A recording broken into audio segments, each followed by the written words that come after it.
Hello नमस्कार दोस्तों। आप सभी का पीटीएफ परिवार में स्वागत है। बहुत बहुत अभिनंदन है आप सभी लोगों का। जैसा कि हम लोगों ने पॉलिटी में पढ़ा था, आप देखे होंगे पॉलिटी में हम लोग का जो क्लास था यहाँ तक हम लोग ख़त्म किए थे। आज का जो आपका क्लास है, एक व्यक्ति एक वोट एक मोल है, ये बहुत ही इम्पोर्टेंट है आपके लिए। पॉलिटी में जो मताधिकार है, जो वयस्क मताधिकार है, इसको समझना बहुत ज़रूरी है। लोकतंत्र में जो चुनाव होता है वो हृदय गति के समान होता है। याद रखिएगा, मेंस में सवाल पूछा गया था, बीपीएससी के मेंस में ये सवाल पूछा गया था। इसलिए यहाँ से अगर आप चाहें तो चीज़ों को समझ के आप आंसर को भी लिख सकते हैं। एक व्यक्ति एक वोट एक मोल, ये बहुत बड़ी बात है। लोकतंत्र में जो स्तंभ के रूप के अगर देखेंगे ना तो बहुत बड़ी चीज़ होती है। एक व्यक्ति एक वोट एक मोल। देखिए, पहले हमने पढ़ा है कि किस तरह लोकतंत्र के लिए होने वाला संघर्ष सार्वभौम वयस्क मताधिकार के साथ जुड़ा था।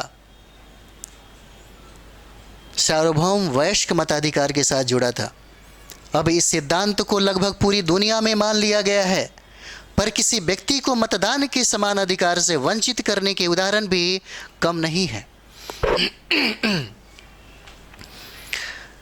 आपको याद होगा, ब्रिटिश हुकूमत के समय में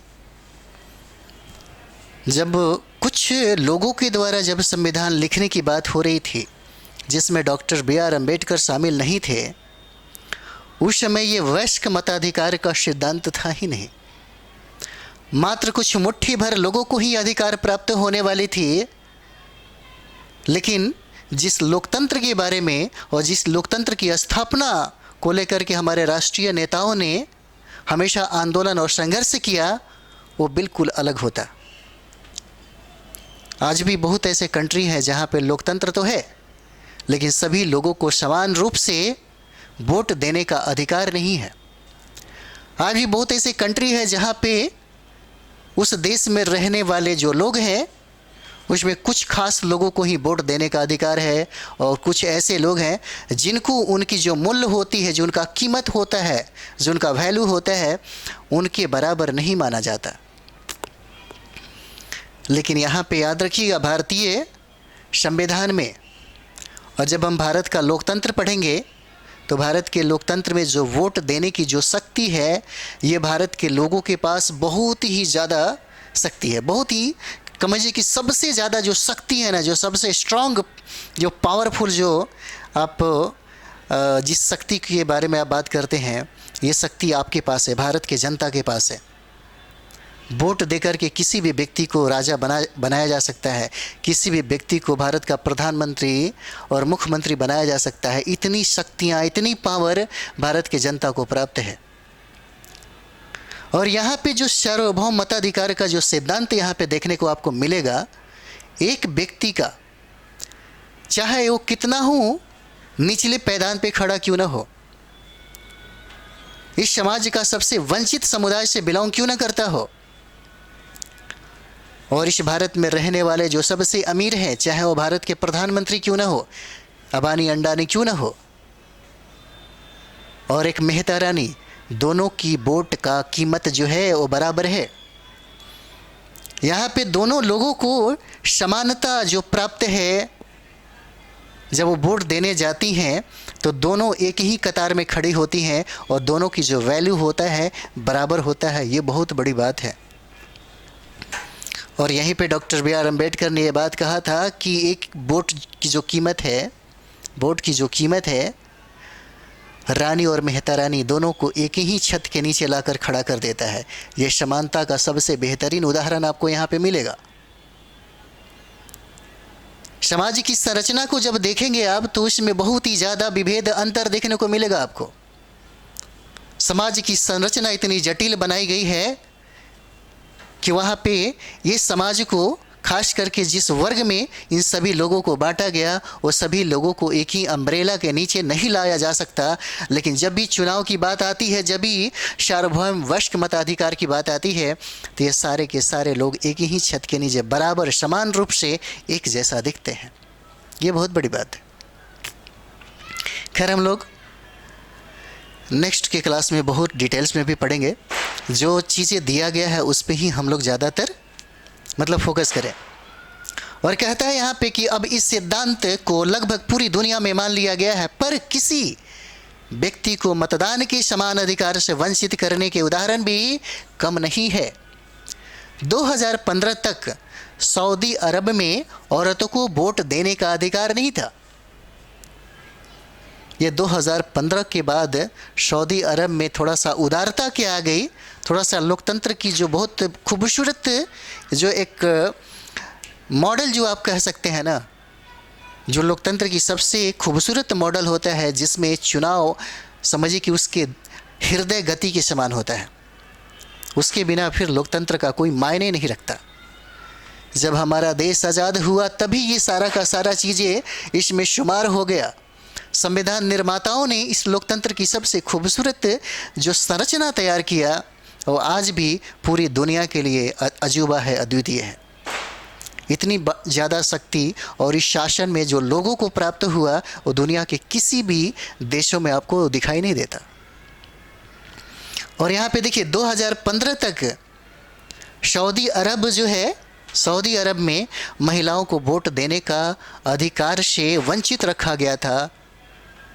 और 2015 के बाद उन्हें जो आधुनिक जो समाज है उसमें अभी के समय में समझिए कि वहाँ के जो लोग थे, वहाँ के जो शासक थे, उन्होंने अधिकार दिया महिलाओं को भी वोट देने का।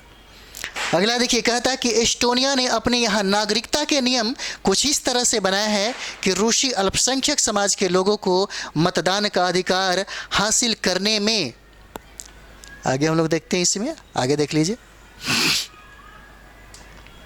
एक बार देखिए, एस्टोनिया ने अपने यहाँ नागरिकता के नियम कुछ इस तरह बनाया है कि रूसी अल्पसंख्यक समाज के लोगों को मतदान का अधिकार हासिल करने में मुश्किल होती है। आप समझ रहे हैं, एस्टोनिया ने अपने यहाँ नागरिकता के नियम कुछ इस तरह बनाया है कि रूसी अल्पसंख्यक समाज के लोगों को मतदान का अधिकार हासिल करने में मुश्किल होती है। जहाँ पे जिनकी संख्या कम होती है उनको अल्पसंख्यक वर्ग में शामिल कर लिया जाता है। और हमारे भारत में जो अल्पसंख्यक वर्ग हैं उनको खास तरह के ट्रीटमेंट किया जाता है ताकि उन्हें मुख्य धारा में जोड़ा जा सके, लेकिन उन्हें वोट देने के अधिकारों से वंचित नहीं किया जा सकता, जैसा कि आप एस्टोनिया में देखते हैं और यहाँ के नागरिकों के साथ आपको देखने को मिलता है।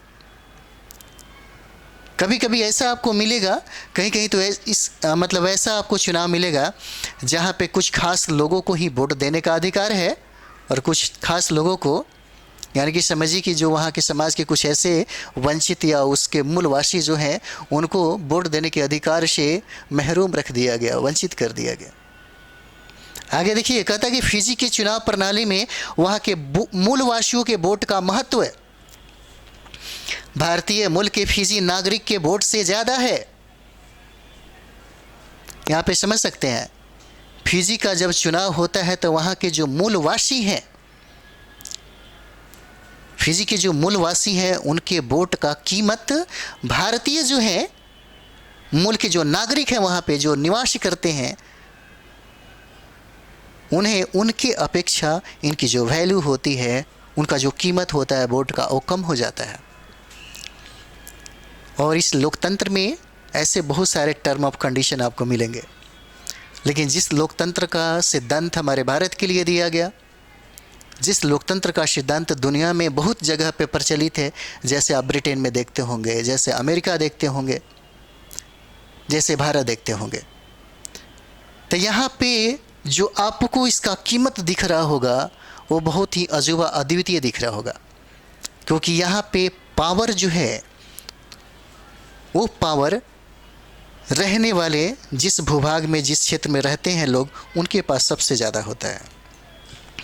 और भारत में इस तरह का कोई भी विभेदनकारी या ये कहें तो कोई भी अंतर आपको नहीं दिखाई देगा, जिस तरीके से अन्य देशों में आपको दिख रहा है। अगला हम लोग देखते हैं, इसी में देखिएगा, कहता है यहाँ पे कि लोकतंत्र राजनैतिक समानता के बुनियादी सिद्धांत पर आधारित है। राजनैतिक समानता के बुनियादी सिद्धांत पर आधारित है। क्या भारत में सामाजिक समानता प्राप्त है? समानता सिर्फ एक ही स्तर पे नहीं दिखना चाहिए। समानता बहुत ऐसे आयाम है जहां पे दिखना चाहिए सभी लोगों को। क्या सामाजिक रूप से समानता सभी को प्राप्त है? यह तो सिर्फ संविधान में दिखता है, लेकिन व्यवहार में कहाँ दिखता है? उसी तरीके से लोकतंत्र राजनैतिक समानता के बुनियादी सिद्धांत पर आधारित है। जब आप वोट देने जाते हैं तो एक रानी और दूसरा मेहतरानी जो है, मेहतरानी है, दोनों को कीमतों के अनुसार दोनों की जो वैल्यू है, यहाँ पे समानता तो दिखता है। लेकिन और कितने ऐसे जगह हैं जहाँ पे समानता का भाव दिखाई देता है, प्रकट होता है। इस प्रकार हम लोकतंत्र की तीसरी विशेषता को जान लेते हैं। लोकतंत्र में हर वयस्क नागरिक का एक वोट होना चाहिए और हर वोट का एक समान मूल्य होना चाहिए। यहाँ पे कहता है कि लोकतंत्र में हर वयस्क नागरिक का, जैसे भारत में था कि पहले वोट देने का अधिकार लोगों को 21 वर्ष में प्राप्त होता था जब देश आज़ाद था। तो जब देश को आज़ादी मिली उस समय की बात थी। बाद में संविधान संशोधन करके वयस्क का जो एक परिभाषा होता है उसमें कुछ परिवर्तन करके एज को कम कर दिया गया। अब जो लोग 18 वर्ष पार कर जाते हैं, 18 वर्ष होते हैं, उन्हें वोट देने का जो अधिकार है प्राप्त हो जाता है और उनकी भी कीमत, जो वोट की कीमत होता है वो इक्वल होता है, बराबर होता है। यही कहता है कि लोकतंत्र में हर वयस्क नागरिक का चाहे वो समाज के किसी भी वर्ग से आता हो, चाहे उनकी संख्या, उनकी जनसंख्या, उनकी आबादी सबसे कम क्यों न हो, चाहे समाज के सबसे अंतिम पायदान पे खड़ी क्यों न हो, सबकी कीमत एक है, सबकी कीमत बराबर है। यहाँ पे ये सब चीज़ें दिखाई जा रहा है। हर एक वयस्क नागरिक का एक वोट होना चाहिए और हर वोट का एक समान मूल्य होना चाहिए। अध्याय 3 में हम इस बारे में ज़्यादा विस्तार से पढ़ेंगे। ठीक है, जैसे आप यहाँ पे देख सकते हैं, यह कार्टून जो आपको दिख रहा है, देखना चाहिए, बहुत अच्छी बात है। लातिनी अमेरिका के लोकतंत्र के कामकाज से संबंधित है। इसमें सिक्कों की थैलियों का एक क्या मतलब है, जैसे आप देख रहे हैं। राजनीति में थैलीशाहों की भूमिका के बारे में कार्टून बनाने वाला क्या कहना चाहता है? क्या इस कार्टून को भारत पर भी लागू किया जा सकता है? बिल्कुल लागू किया जा सकता है। आगे हम लोग यहाँ पे देखेंगे, जैसे आप देखिए यहाँ पे,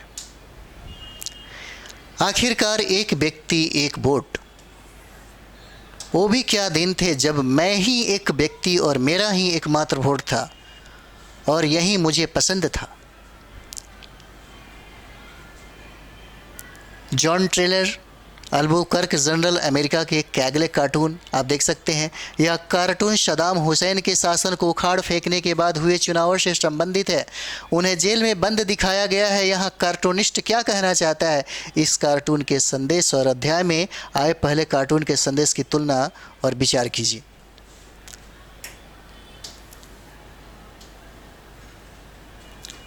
देखिए यहाँ पे कहता है कानून का राज और अधिकारों का आदर। कहते हैं कि कानून का राज और अधिकारों का आदर। तो यहाँ पे देखिए कहते हैं कि जिम्बाब्वे को 1980 में अल्पसंख्यक गोरों के शासन से मुक्ति मिली। कब?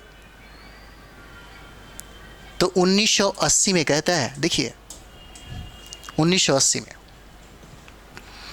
जिम्बाब्वे को 1980 में अल्पसंख्यक गोरों के शासन से क्या मिली? मुक्ति मिली।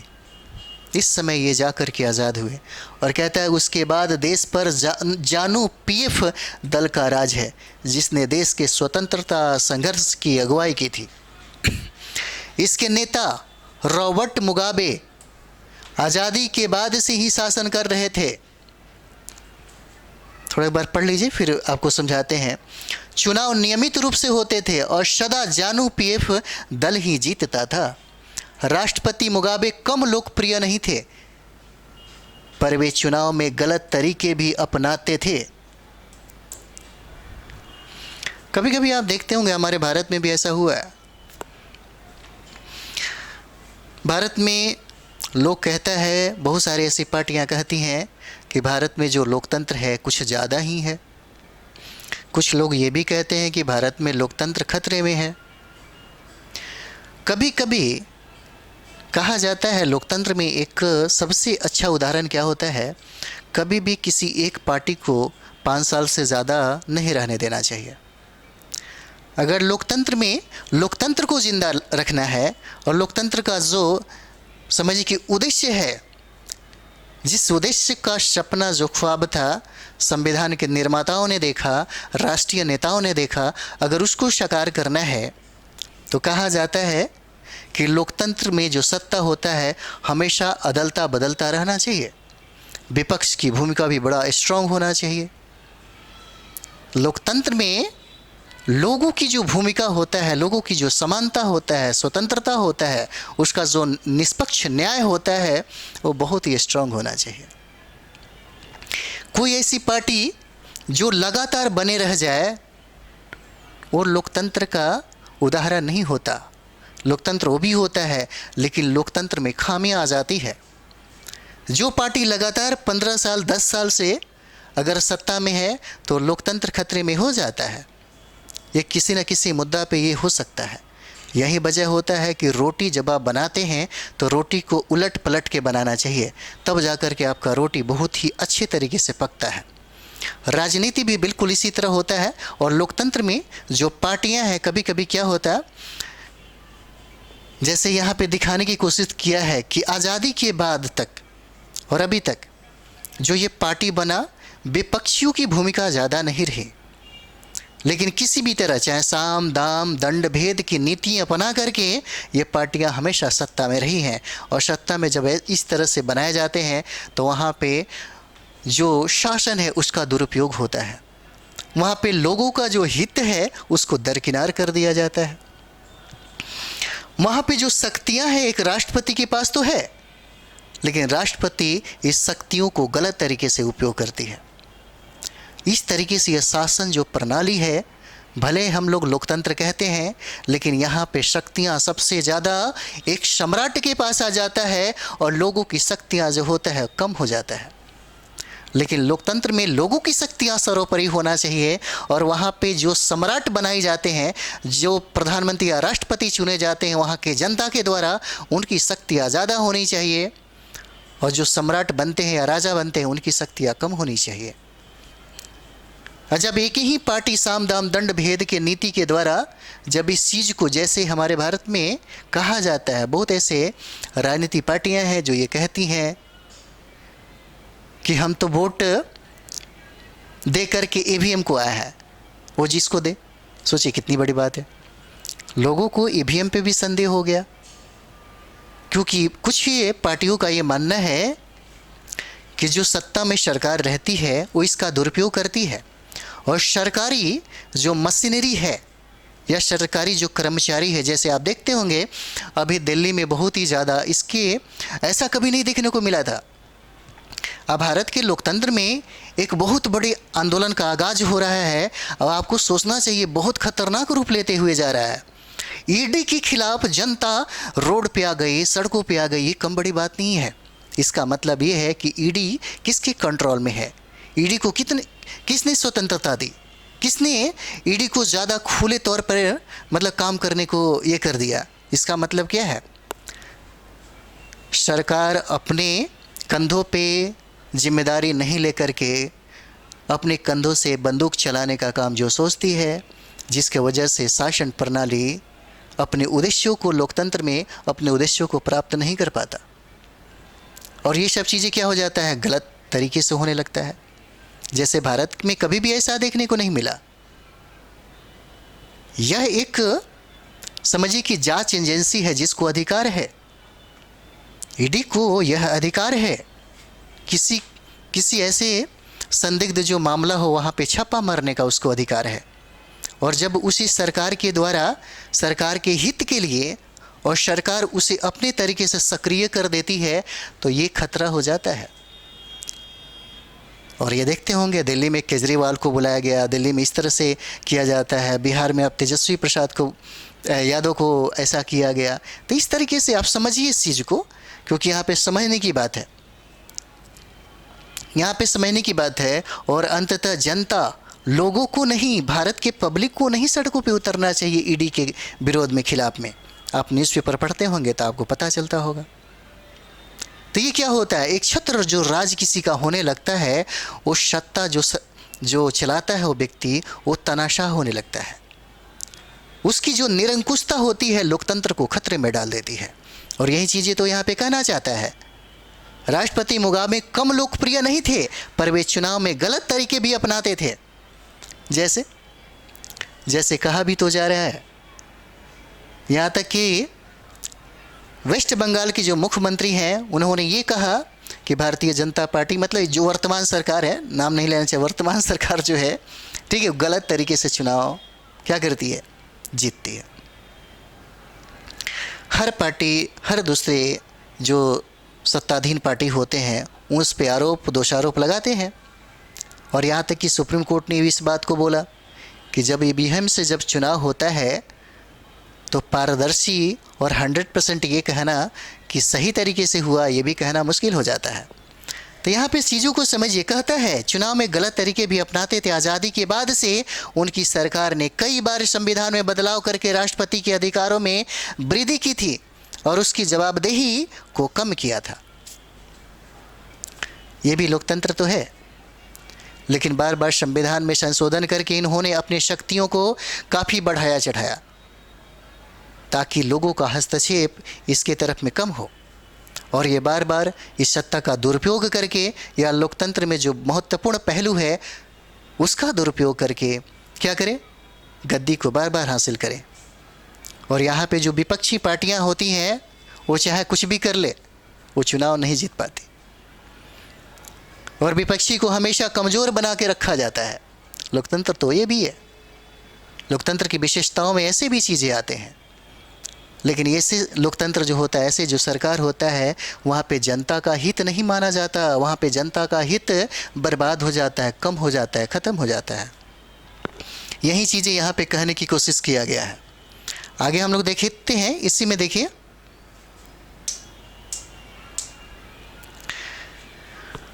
कहता है कि बार बार संविधान में बदलाव करके राष्ट्रपति के अधिकारों में वृद्धि की थी और उसकी जवाबदेही को कम किया था। विपक्षी दलों के कार्यकर्ताओं को परेशान किया जाता था और उनकी सभाओं में गड़बड़ कराई जाती थी। कहता है कि सरकार विरोधी प्रदर्शनों और आंदोलनों को गैर कानूनी घोषित कर दिया गया था। लोकतंत्र में ऐसा नहीं होता है। आप लोकतंत्र में आप देखेंगे हर एक पार्टी जो विपक्ष में रहता है वो सरकार को दबाव डालता है। दबाव क्यों बनाता है? सरकार के ऊपर दबाव इसलिए बनाई जाती है ताकि जो वादा और इरादा चुनाव जीतते समय जो जनता से किया जाता है उसको पूरा करवा सके।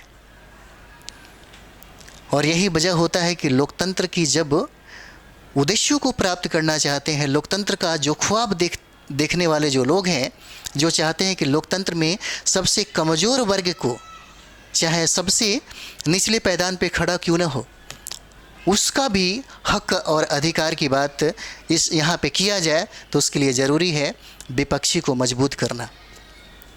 क्योंकि जहाँ भी लोकतंत्र है, अगर वहाँ पे विपक्ष मजबूत है तो वहाँ पे सबसे ज़्यादा सरकार सक्रिय होता है। किसके लिए? वहाँ के जनता के लिए। वहाँ के जनता का हित सबसे ज़्यादा साधा जाता है।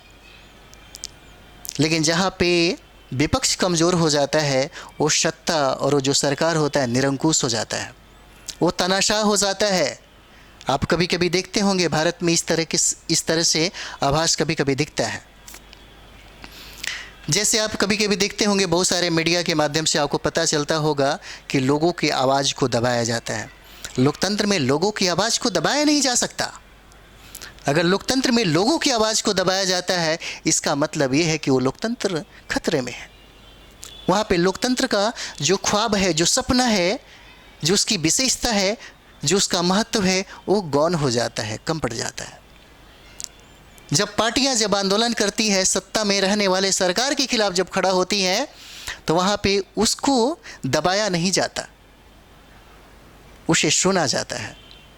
और सरकार को एक्टिव होना चाहिए, सक्रिय होना चाहिए कि कम से कम वो किसका मांग करता है, क्योंकि वो भी तो जनता के हित के बारे में बात करता है।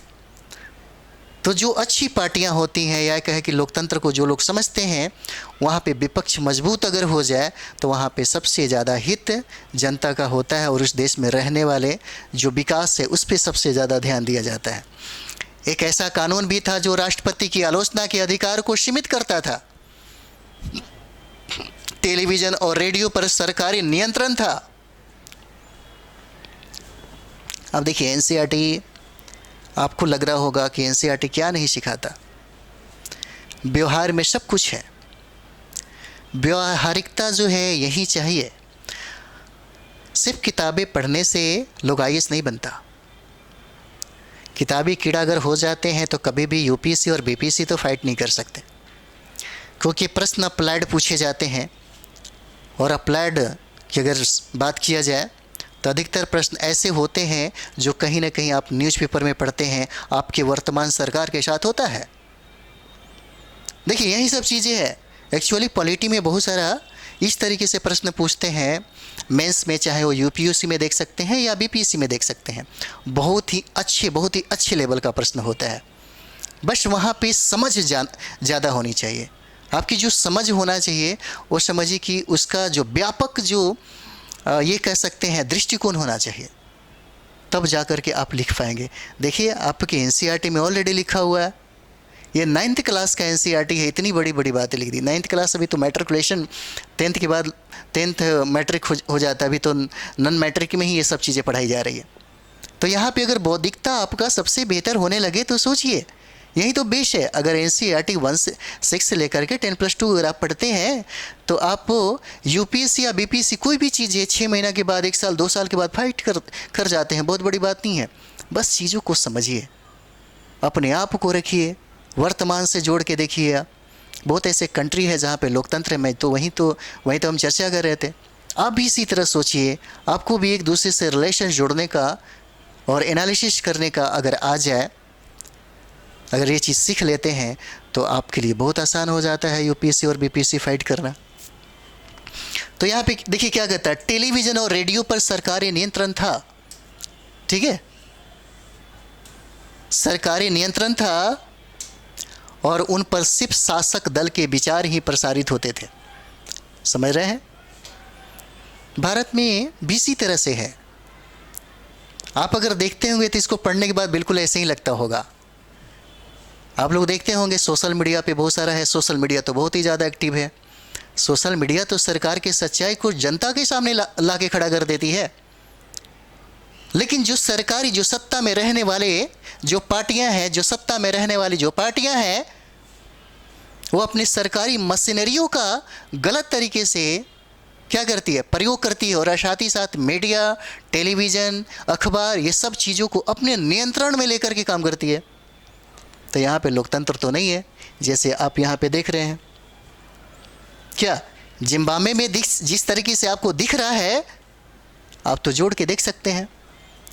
तो इस तरह से बहुत ऐसे लोगों ने, जैसे आप देखते होंगे, बहुत ऐसे जो मीडिया वाले लोग हैं, तो मीडिया 2 धारों में बट गई। एक होता है जो सरकार के पक्ष में हमेशा रहता है, जो सरकार के हिमायती हो जाते हैं, चाहे वो गलत क्यों ना हो, सही चीज़ों को परोसा नहीं जाता और मीडिया जो दिखाती है वही दिखता है, क्योंकि सरकार के नियंत्रण में है। और भारत में भी इस तरह से दिखता है, अन्य देशों में भी इस तरह से दिखता है। जो सत्ता में रहने वाले जो पार्टियां हैं, कभी कभी इसका गलत उपयोग करने लगती है। जैसे आप देखते होंगे, रवीश कुमार का एक फिल्म आया था, आप देखेंगे तो आपको पता चलेगा। रवीश कुमार के फिल्म को भारत में नहीं चलने दिया गया और वर्तमान सरकार जो है उस पर दोष लगाई जाती है कि शायद इन्हीं के वजह से इस पे बैन कर दिया गया। और लेकिन विदेशों में इसको बहुत सराहा गया। जो पत्रकारिता होनी चाहिए, जो टेलीविज़न होना चाहिए, वो किसके लिए? इन्फॉर्मेशन को कौन ऐसा जो मीडिया है जो जनता के सामने सटीक तरीके से सही रूप से दिखाती है या प्रस्तुत करती है? तो यहीं पे वो दिखाना चाहता है कि उन पर सिर्फ शासक दल के विचार ही प्रसारित होते हैं, जो सबसे ज़्यादा लोकतंत्र के लिए खतरनाक होता है, सबसे ज़्यादा लोकतंत्र के लिए खतरनाक होता है। और इस तरीके से जो दिखाया जाता है वही जनता इस चीज़ को क्या करती है, समझती है। जैसे आपको लगेगा बार बार एक कॉन्सेप्ट आता है, दो तरह की धाराओं की जो मैं बात कर रहा था। तो एक होता है गोदी मीडिया, बार बार ये एक टर्म जो आता है बार बार, गोदी मीडिया का मतलब होता है कि सरकार की गोद में है ऐसे मीडिया।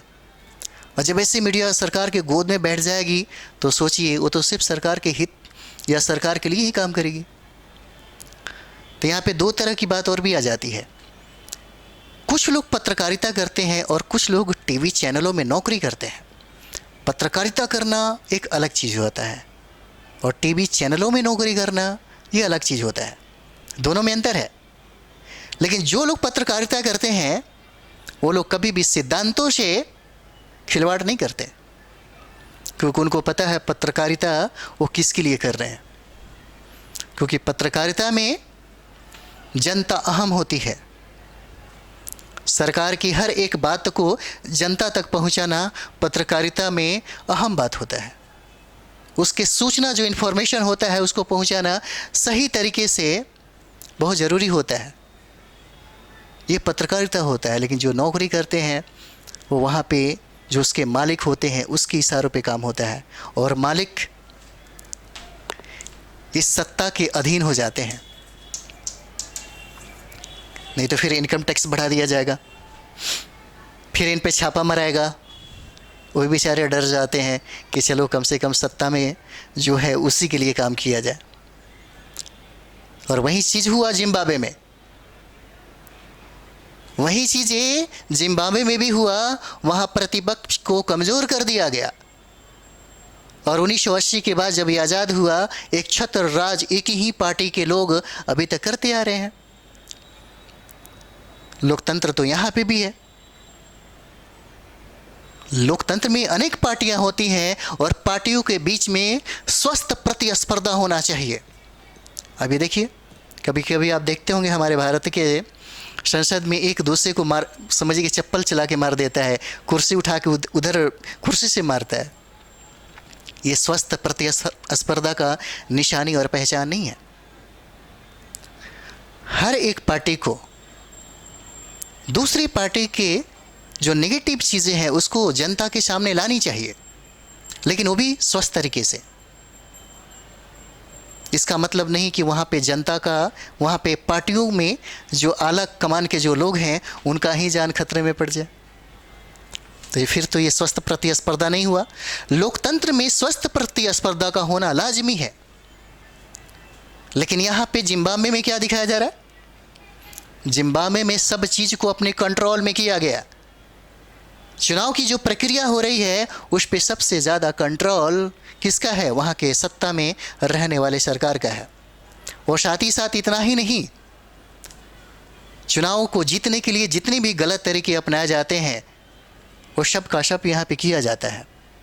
प्रतिपक्ष को, जो विपक्षी पार्टियां हैं, कभी भी उसको उभरने नहीं दिया जाता है। हालांकि उसका जनाधार होने के बावजूद भी वो कभी सरकार में शामिल नहीं हो सकता, क्योंकि यहाँ पे सरकार अपने समय में संशोधन कर करके क्या करती है? अपनी शक्तियों को बढ़ा लेती है, अपनी शक्तियों को बढ़ा लेती है। और साथ ही साथ जितनी भी सरकारी मशीनरी है उसका उपयोग अपने लिए करती है। आप देखते होंगे मीडिया का भी जो चौथा स्तंभ के रूप में कहा जाता है, चौथा स्तंभ के रूप में कहा जाता है, उसी भी दिखाया जाता है। और ये बहुत बड़ी बात है। यहाँ पे लोकतंत्र खतरे में पड़ जाता है। जैसे आपको जिम्बाब्वे में दिखा, यहाँ पे जनता का हित साधा नहीं जाता, जनता का हित खतरे में पड़ जाता है। इस चीज़ को समझिए। फिर कहता है यहाँ पे अखबार स्वतंत्र थे, पर सरकार की आलोचना करने वाले पत्रकारों को परेशान किया जाता था। आप देखते होंगे इसी अखबार और पत्रकारों ने हमारे देश के लोगों में ब्रिटिश हुकूमत के खिलाफ जागरूकता पैदा किया था। इसी पत्रिका और अखबारों ने जो स्वतंत्र होकर के जो लेखन किया करते थे, उसी की वजह से समाज में जागरूकता पैदा हुई थी। समाज को यह आभास हुआ था कि मेरा जो स्वतंत्रता है, जो समानता है, हम जिसके मतलब गुलामी में हम आज जी रहे हैं, वो कितना खतरनाक है। इसी पत्रकारिता के माध्यम से लोगों को ये पता चला कि भारत में किस तरह शोषण किया जाता है। इसी पत्रकारिता और अखबारों के माध्यम से भारत के लोगों को ये पता चला कि हमारे यहाँ की धन संपत्ति किस तरह पलायन कर जाती है, टेम्स नदियों के किनारे जाकर के संग्रहित हो जाती है। ये सब चीज़ें जो थी पत्रकारिता में जो निहित था, जिस तरह से स्वतंत्रता आंदोलन के जो नेता थे, जो राष्ट्रीय नेताओं थे, जिन्होंने अखबार का स्थापना किया, जो स्वतंत्र और निष्पक्ष रूप से अखबार का पत्रकारिता करते थे, वो देश की आज़ादी के बाद भी यही सोचा होगा उन्होंने कि ऐसा ही शायद चलता रहेगा। लेकिन धीरे धीरे जब हमारा देश आज़ाद हुआ, मैं अपने देश की बात थोड़ा कर रहा हूँ, देश जब आज़ाद हुआ तो उनकी आज़ादी जो थी वो धीरे धीरे छिन गई सत्ता में रहने वाले शासकों के द्वारा। जैसे आपको यहाँ पे दिखेगा, जिम्बाब्वे ने यही काम किया। अगर उसके सच्चाई को कोई छाप दे तो फिर देखिए क्या होता है, उस संपादक का क्या हाल हो जाता है। उसका जो भी प्रेस होता है तोड़ मड़ोड़ के फेंक दिया जाएगा, उस पर राजद्रोह देशद्रोह का मुकदमा ठोक दिया जाएगा। हमारे भारत में भी इस तरह से बहुत सारा हुआ है, बहुत सारा। कभी कभी आपको सुनने को मिला होगा, जब भी वर्तमान में कोई ऐसी सरकार आती है तो जेएनयू पे कुटारा मतलब समझिए कठाराघात करती है। उसको लगता है कि जेएनयू राष्ट्रीय आंदोलन के लिए और राष्ट्रीयता मतलब बहुत ऐसे चीज़ होते हैं, उसके लिए खतरा हो जाता है। यहाँ विचारधारा की लड़ाइयाँ होने लगती है, जिसकी वजह से पत्रकारिता को भी सोच समझ कर के काम करना होता है। अभी भी बहुत ऐसे पत्रकार हैं जो निष्पक्ष रूप से अभी भी पत्रकारिता करते हैं, लेकिन उनकी खबरों को जनता तक नहीं पहुंचने दिया जाता है। जिस तरीके से जिम्बाब्वे में राष्ट्रपति के द्वारा किया जाता है, कभी कभी लोकतंत्र में भी ऐसा होने लगता है जब दिखता है। तो ऐसी स्थिति में लोकतंत्र जो होता है अपने उद्देश्यों को प्राप्त नहीं कर पाता, जिसकी वजह से लोकतंत्र कहीं ना कहीं खतरे में पड़ जाता है। और ये महत्वपूर्ण पक्ष हो जाता है इस सब चीज़ का। कहता है कि सरकार ने कुछ ऐसे अदालती फैसलों की परवाह नहीं की जो उसके खिलाफ जाते थे, और उसने जजों पर दबाव भी डाला। 2017 में मुगाबे को राष्ट्रपति पद से हटा दिया गया। आप कभी कभी देखते होंगे, आपको क्या लगता है यहाँ पे कार्यपालिका, विधायिका, न्यायपालिका और मीडिया, ये जो चार शक्तियाँ हैं, इन सारी शक्तियों पे जो यहाँ के जो भी पीएम और सीएम होते हैं वो क्या कर लेते हैं, कंट्रोल कर लेते हैं। कभी कभी सरकार खुद से काम नहीं करके न्यायालय से काम करवाती है, यानी कि बंदूक उसके कंधों पे रख के खुद चलाती है। कभी देखिएगा, अभी जो आंदोलन आपको हो रहा है भारत में, जिस तरह से आपको देखने को मिल रहा है, ये भारत में ऐसा कभी नहीं था। ईडी के खिलाफ लोगों को उतरने की ज़रूरत ही नहीं पड़ता। आखिर क्यों ऐसा हुआ कि जनता उतर गई रोड पे, सड़क पे उतर गई ईडी के खिलाफ, उसका विरोध कर रही है। ये सोचने वाली बात है, आखिर लोकतंत्र को हम किस दिशा में लेके जा रहे हैं? आखिर हमारा लोकतंत्र किन उद्देश्यों को प्राप्त करने के लिए है? क्या हमारे संविधान के रचनाकारों ने, क्या हमारे संविधान को बनाने वाले लोगों ने यही ख्वाब देखा था? यही सब चीज़ें कहता है। जिम्बाब्वे का उदाहरण बताता है कि शासकों के लिए बार बार जनादेश पाना लोकतंत्र की एक ज़रूरत है, पर इतना भी पर्याप्त नहीं है। समझिए, जिम्बाब्वे का उदाहरण बताता है कि शासकों के लिए बार बार जनादेश पाना लोकतंत्र की एक जरूरत है, पर इतना ही पर्याप्त नहीं है। लोकप्रिय नेता भी अलोकप्रिय हो सकते हैं और लोकप्रिय नेता भी तमाशा हो सकते हैं। अगर हम लोकतंत्र को परखना चाहते हैं तो चुनाव पर नजर डालना, यहां पे देखिए,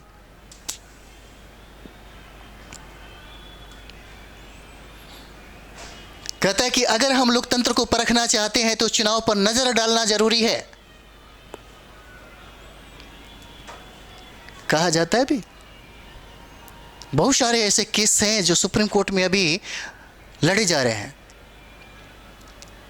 जब चुनाव आयोग को इस बात का भनक लगा तो बहुत सारी पार्टियां बोले कि नहीं, कम से कम इसको निष्पक्ष तरीके से चुनाव कराना चाहिए, तो वीवीपैट लगा दिया गया है भीम में, वीवीपैट।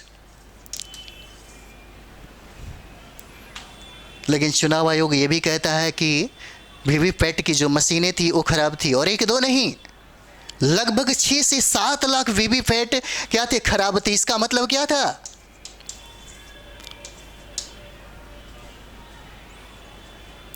मतलब सोच के देखिए, हम तो बात जिम्बाब्वे के बता रहे हैं, लेकिन संदर्भ बहुत सारा चीज हो सकता है, क्योंकि आप भारत में रहते हैं तो भारत की राजनीति को भी समझिए। अगर हम लोकतंत्र को परखना चाहते हैं तो चुनाव पर नजर डालना जरूरी है, पर उतना भी जरूरी है कि चुनाव के पहले और बाद की स्थितियों पर भी नजर डाली जाए। जब ईवीएम से चुनाव होने लगा तो ये कहा गया कि शायद इसमें समय कम लगेगा, खर्चा कम लगेगा। इसके पहले की अगर बात करें तो बैलेट पेपर से चुनाव होता था, लेकिन समस्या वहाँ भी ऐसा ही था। वहाँ पे बहुत ही असामाजिक तत्व ऐसे थे जो दबंग थे, जो मवाली थे, जो निरंकुश और जो बाहुबली नेता थे, वो लोग बूथ को लूट लेते थे। समस्या वहाँ भी था। लेकिन अभी के समय में विज्ञान और प्रौद्योगिकी, जो साइंस टेक में सबसे ज़्यादा डेवलप रहेगा, वही इस चीज़ को पकड़ पाएगा। भारत की जनता कहाँ समझती है इस चीज़ को। उस समय तो बैलेट पेपर से था तो चीज़ों को समझ जाती थी कि भाई हमारा वोट तो पड़ा ही नहीं, फलाना दूसरा वोट लेके चला गया। अभी तो साइंस टेक का ज़माना है और विज्ञान प्रौद्योगिकी तो पढ़े लिखे लोग भी नहीं जानते हैं, और एकदम अनपढ़ लोग कैसे समझ पाएंगे। तो कहीं ना कहीं ईवीएम क्या है, संदेह में है। क्या है? संदेह में है। और चुनाव को क्या कहा जाता है? लोकतंत्र का हृदय गति कहा जाता है। अब जहां हृदय गति रुक जाएगा, लोकतंत्र तो खत्म हो जाएगा, आपका शरीर का कोई मतलब ही नहीं रहेगा। कहता है यहां पे, चुनाव के पहले सत्ता पक्ष के विरोधी समूहों के कामकाज समेत सभी तरह की राजनैतिक गतिविधियों के लिए पर्याप्त गुंजाइश रहनी चाहिए। इसके लिए जरूरी है कि सरकार नागरिकों के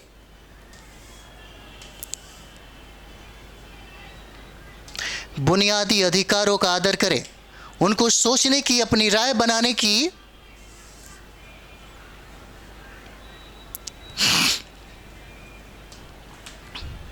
यहां देखिए आप लोग, अपनी राय बनाने की, सार्वजनिक रूप से अपने विचार व्यक्त करने की, संगठन बनाने की, विरोध करने और अन्य राजनीतिक गतिविधियां करने की स्वतंत्रता होनी चाहिए। देखिए क्या कहा, कुछ बुनियादी अधिकारों का आदर करें, उनको सोचने की, अपनी राय बनाने की, और कहता है कि सार्वजनिक रूप से अपने विचार व्यक्त करने की, संगठन बनाने की, विरोध करने और अन्य राजनीतिक गतिविधियां करने की स्वतंत्रता होनी चाहिए। लेकिन ये स्वतंत्रता जिम्बाब्वे में तो नहीं दिखा। ये लोकतंत्र का मुख्य आधार होता है, स्तंभ के तौर पे देखें तो ऐसे चीज़ों को माना जाता है, और लोकतंत्र में ये सब चीज़ों का होना समझिए कि अधिकार होता है। और जहाँ पे ये सब चीज़ हो रहा है, वहाँ पे लोकतंत्र अपने उद्देश्यों को प्राप्त करता है। विशेषता है इसकी। कहता है कि कानून की नज़र में सभी लोगों की समानता होनी चाहिए। इन अधिकारों की रक्षा स्वतंत्र न्यायपालिका को करनी चाहिए, जिसके आदेशों का पालन सब लोग करते हो। इन अधिकारों के बारे में हम अधिक विस्तार से अध्याय 5 में पढ़ेंगे। कहता है कि इस प्रकार कुछ दूसरी शर्तें हैं जो चुनाव के बाद सरकार चलाने के तौर तरीकों पर लागू होती है। एक लोकतांत्रिक सरकार सिर्फ इस कारण से मनमानी नहीं कर सकती कि उसने चुनाव जीता है। ठीक है,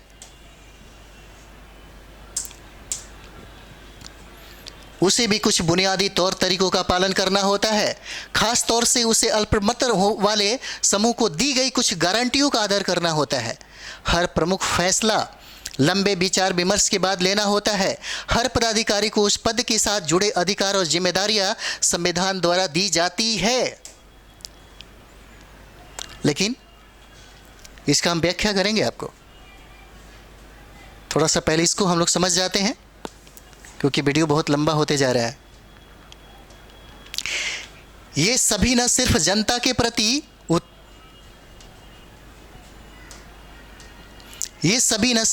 के प्रति उत्तरदायी है, बल्कि अन्य स्वतंत्र अधिकारियों के प्रति भी उनकी जवाबदेही होती है। इसके बारे में हम ज़्यादा विस्तार से अध्याय 4 में पढ़ेंगे। इस प्रकार हम लोकतंत्र की चौथी और अंतिम विशेषता को रेखांकित कर सकते हैं। एक लोकतांत्रिक सरकार संवैधानिक कानूनों और नागरिक अधिकारों द्वारा खींची लक्ष्मण रेखाओं के भीतर ही काम करती है। ठीक है, परिभाषाओं का जो सारांश है हम लोग फिर नेक्स्ट वीडियो में मिलते हैं एक छोटा सा ब्रेक के बाद। तब तक आप लोग अच्छे से इसका अध्ययन करिए। ठीक है, नेक्स्ट वीडियो में हम लोग मिलते हैं। थैंक यू वेरी मच आप सभी लोगों को।